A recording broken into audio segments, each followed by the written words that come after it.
J.K. Rowling is just one of those people that does something, and no matter how many chances you give them to make up for it, they just keep doing the same thing over and over again.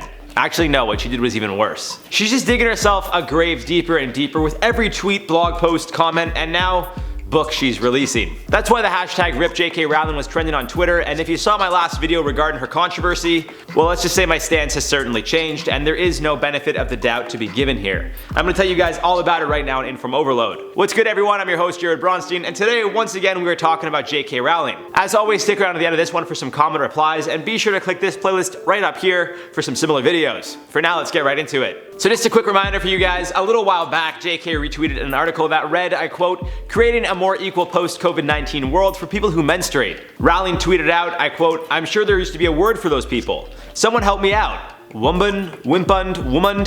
Her tweet went on to read, "If sex isn't real, there is no same-sex attraction.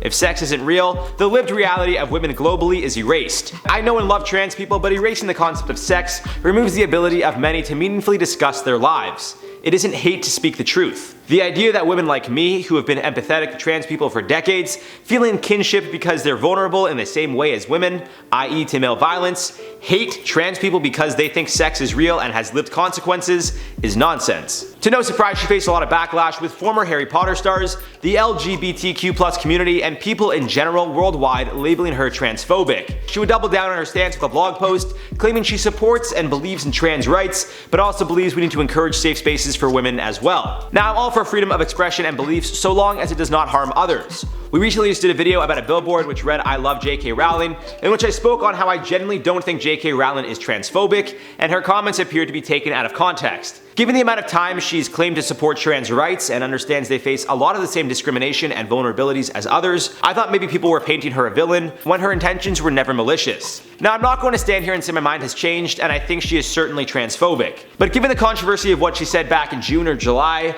and just the current climate of the world in general, I will gladly stand here and say she is a complete moron for publishing her latest book, Troubled Blood. A review by Jake Courage from The Telegraph describes the novel as the following. The meat of the book is the investigation into a cold case. The disappearance of G.P. Margaret Bamborough in 1974, thought to have been a victim of Dennis Creed, a transvestite serial killer. One wonders what critics of Rowling's stance on trans issues will make of a book whose moral seems to be, never trust a man in a dress. Now, I don't know about you guys, but I just think it's really a bad look here for JK to make the comments she made, get the amount of backlash she received, and then decide to go ahead and release a book in which a man dresses as a woman and then goes on killing sprees, seemingly targeting other women. It kind of seems like JK made an entire novel playing on the idea which supports her stance regarding trans and women's rights. Now, as I said in the previous video, I don't know for sure what Rowling meant by her original comments. I perceived it as she supports trans rights but doesn't want that to take away from women's rights or potentially put women in vulnerable positions. It seems her intentions weren't malicious,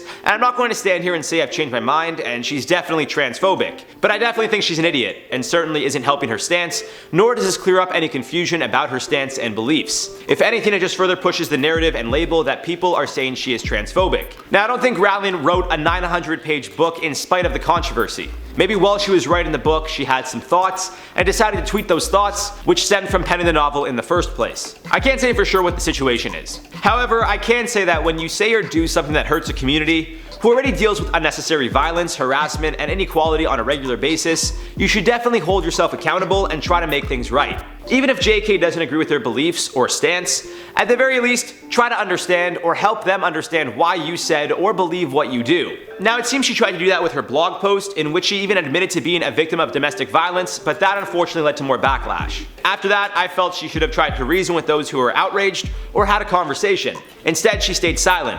And now with her latest book, which she published under her pseudonym Robert Galbraith, it seems Rowling has upset the community she's yet to make amends with. And to no surprise, the internet is letting her have it. So the hashtag #RipJKRowling started trending on Twitter, and the social media company even made it clear to those who saw the hashtag she wasn't really dead. They put a little "no, she's not dead" right under the hashtag. It's kind of funny, I shouldn't laugh, but it is kind of funny. Some made jokes claiming she wasn't dead, but her career now certainly is. Others were quick to defend her, saying regardless of stance, no one's death should ever be joked about.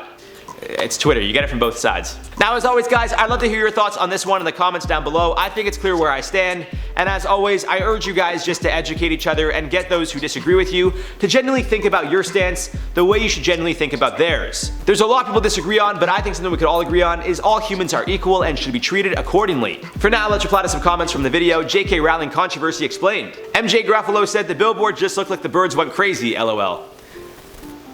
Yeah, but like it was colored. Like it was like there's like purple and yellow, so unless these birds ate something real bad and got food poisoning, you know, last time I checked, birds just poo white. Which, can we talk about that? Why do birds poo white? Because everyone else is brown. I've never thought about that. That's for another video, I guess. Richard MP said, so many conversations we have to have at the same time. Everybody is yelling, but no one is listening.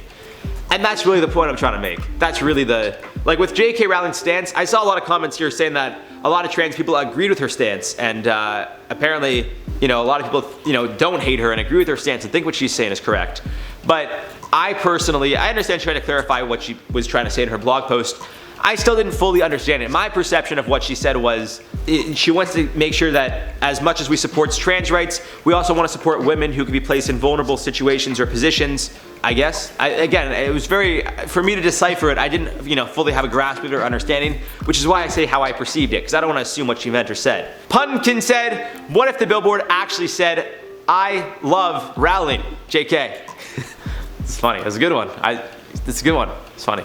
Anyways guys, that's all for this one. I've been your host, Jared Bronson. You guys have been watching I.O. and we'll see you in the next video. I will gladly stand here and say she is a complete... Check, check, 1, 2. Check, check, 1, 2. Check. That's think about that though. Why is it white? That's weird.